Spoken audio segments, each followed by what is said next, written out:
Assalamualaikum dan selamat datang ke Pala Bola News. Seperti biasa, Pala Bola News akan menyajikan berita bola sepak terbaik kepada anda semua pada setiap hari.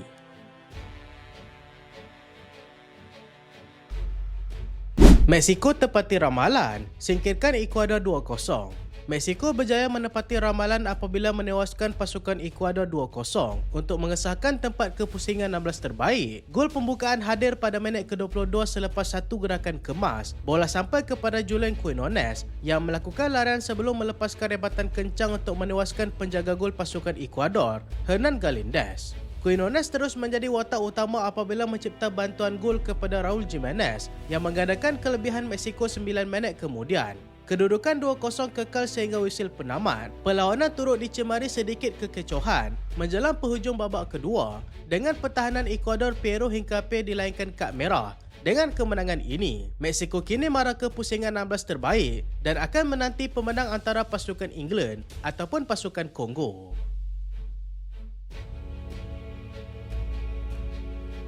Norway langkah sejarah, Haaland pasti tempat kesuku akhir.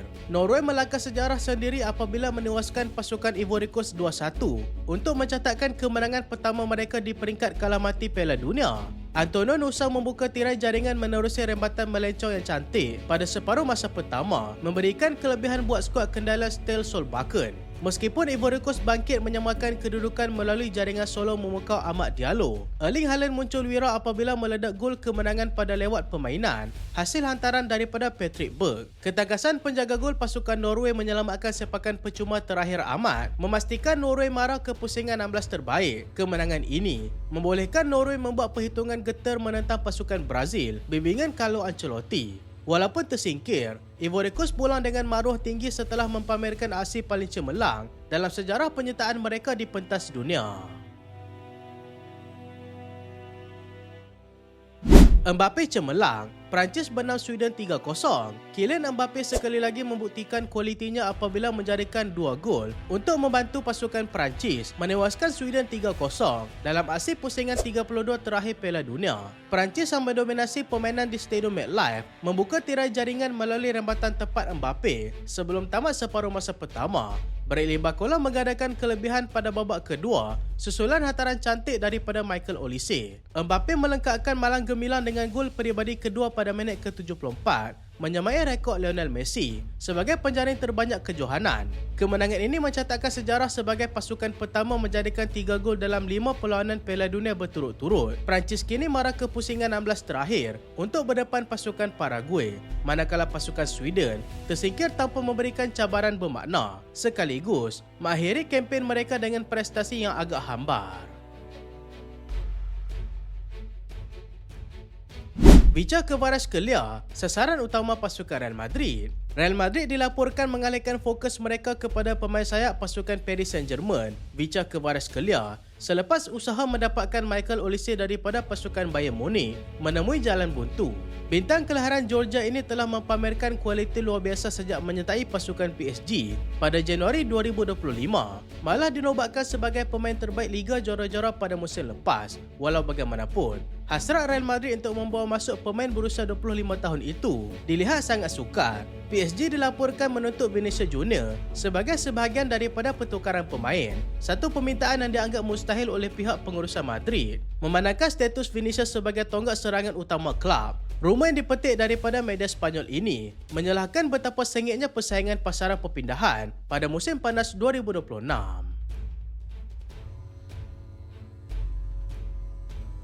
Koeman letak jawatan, Belanda tersingkir dari Piala Dunia. Ronald Koeman secara rasminya meletakkan jawatan sebagai ketua jurulatih pasukan kebangsaan Belanda susulan penyingkiran mengecewakan dalam pusingan 32 terakhir Piala Dunia. Belanda tewas kepada pasukan Morocco menerusi penentuan sepakan penalti dalam perlawanan yang menyaksikan taktikal pertahanan Koeman mendapat kritikan hebat daripada pemerhati bola sepak. Menerusi kenyataan rasmi di Instagram, Koeman mengambil tanggungjawab penuh atas kegagalan tersebut dan menyatakan hasrat untuk meluangkan masa bersama keluarga, memandangkan kontraknya juga bakal berakhir. Ini merupakan perakhiran kepada tempoh kedua beliau membimbing pasukan sejak 2023. Susulan kekosongan kerusi jurulatih itu, beberapa nama besar mula dikaitkan sebagai pengganti, termasuk Arne Slot yang dilihat sebagai calon utama Untuk memulihkan prestij skuad Belanda tersebut, penyikiran awal ini memberikan tamparan hebat buat penyokong Belanda yang mengharapkan pencapaian lebih baik dalam kejohanan berprestij ini.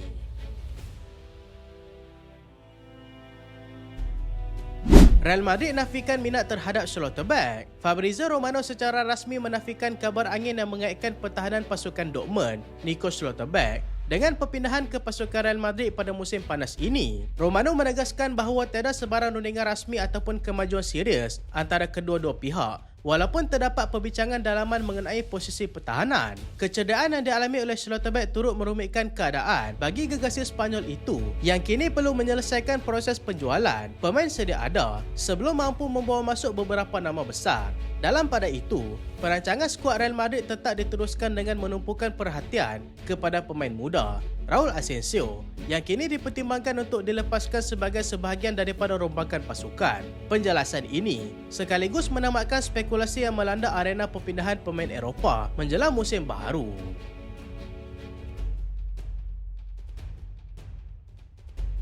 Spurs pintas United, Matheus Fernandes sah sertai Tottenham. Tottenham Hotspur secara rasminya telah memenangi perlumbaan mendapatkan pemain tengah berbakat Matheus Fernandes daripada pasukan West Ham dengan yuran perpindahan tetap bernilai 85 juta pound tanpa sebarang klausul tambahan. Fabrizio Romano melaporkan bahawa kegagalan Manchester United untuk memenuhi permintaan harga West Ham melalui struktur bayaran tambahan telah membuka ruang kepada pasukan Spurs. Fakta utama kejayaan Tottenham terletak pada peranan proaktif pengurus mereka, Roberto De Zerbi, yang secara peribadi menghubungi pemain itu berkali-kali bagi memujuk beliau memilih projek di London berbanding Manchester. Perpindahan pemain muda ini telah pun mencetuskan perdebatan hangat dalam kalangan penyokong, khususnya ejekan daripada peminat United yang kecewa kerana terlepas mendapatkan sasaran utama mereka. Kehadiran Fernandes kini dilihat sebagai pengukuhan kritikal buat taktikal De Zerbi bagi mengharungi musim baharu.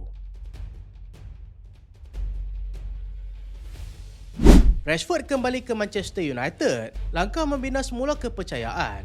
Manchester United secara rasminya telah mengadakan perbincangan langsung dengan pihak Marcus Rashford sejurus tempoh pinjamannya di Barcelona berakhir pada 30 Jun 2026.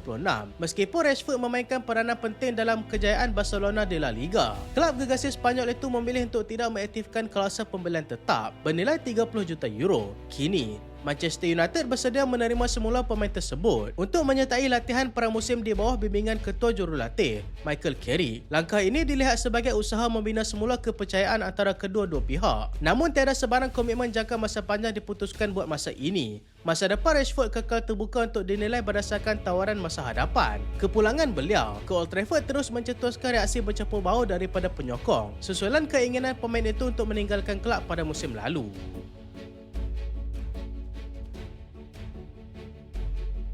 James Trafford dalam radar, Newcastle kekal jadi pilihan utama.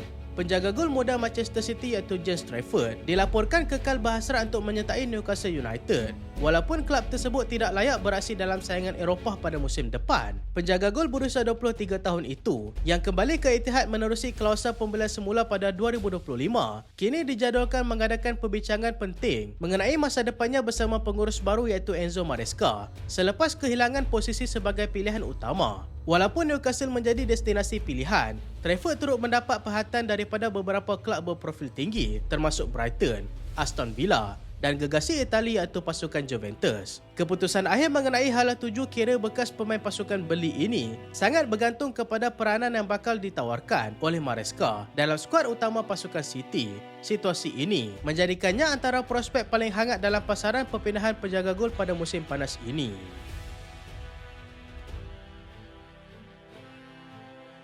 Chelsea sedia tawar 80 juta euro. Barcelona tetap pertahankan Pau Kubasi. Chelsea dilaporkan sedang bersiap sedia untuk mengemukakan tawaran bernilai 80 juta euro bagi mendapatkan khidmat pertahanan muda Barcelona, Pau Kubasi. Walau bagaimanapun, usaha tersebut dijangka berdepan jalan buntu memandangkan pemain berusia 19 tahun itu dilindungi oleh klausul pelepasan setinggi 500 juta euro. Barcelona secara tegas menganggap graduan La Masia tersebut sebagai pemain yang tidak boleh dijual. Malah mereka meletakkan pengekalan jangka masa panjang sehingga 2029 sebagai keutamaan mutlak walaupun kelab sedang bergelut dengan isu kewangan. Berdasarkan laporan daripada El Nacional, peningkatan Peningkatan nilai pasaran Kubasi, susulan aksi cemerlangnya menjadikan tawaran Chelsea dianggap jauh daripada tanda harga sebenar. Pihak pengurusan Barcelona enggan berunding untuk sebarang nilai di bawah klausul tersebut, sekaligus menutup pintu buat mana-mana kelab yang mahu mendapatkan pemain pertahanan berbakat besar itu pada harga yang rendah.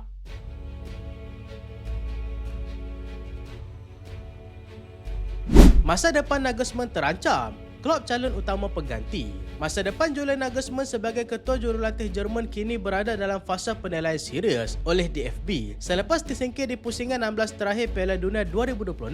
Walaupun sasaran minimum telah pun dicapai, kegagalan marah lebih jauh susulan pencapaian suku akhir di Euro 2024 telah mencetuskan perdebatan dalaman dan mengakibatkan sokongan terhadap Nagelsmann semakin merosot. Mesyuarat susulan dijadualkan bagi menentukan keputusan muktamad dalam masa terdekat. Dalam pada itu, Jurgen Klopp kini muncul sebagai calon utama untuk mengambil alih jawatan tersebut sekiranya perubahan dilakukan. Beberapa laporan mengesahkan bahawa Klopp terbuka untuk menggalas tanggungjawab membimbing pasukan kebangsaan Jerman sekaligus memenuhi impian beliau untuk merasai pengalaman melatih di pentas tertinggi Piala Dunia.